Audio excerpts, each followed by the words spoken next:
3 billion people. That's how many people who have never experienced the good news of Jesus. 3 billion.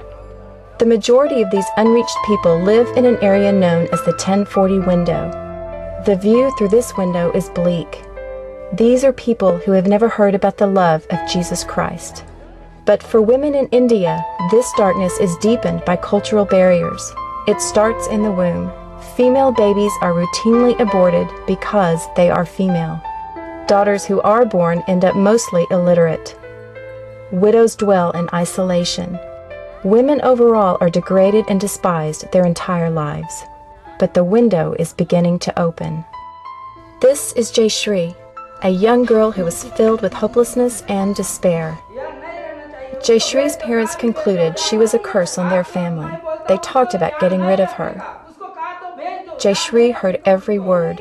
She knew only one way to escape her miserable life: to take the way of death. Sadly, Jayashree's story is not unusual. In India, suicide is the second biggest killer of women in their reproductive years. The most common method is by using pesticides, since they are freely available and uncontrolled. On the day Jayashree decided to take her life, she heard a neighbor's radio. It was a broadcast from Gospel for Asia, and it was just in time for Jayashree. If you have decided in your life to suicide yourself, please listen to me. That give one opportunity to Jesus Christ. Please stop your suiciding. Jayashree was curious. She stopped and wrote a letter to GFA. 1 week later, GFA wrote her back and invited her to come to the station in Nagpur. There she met Sanjay Kochade, who shared the gospel with her and ultimately led her to Jesus.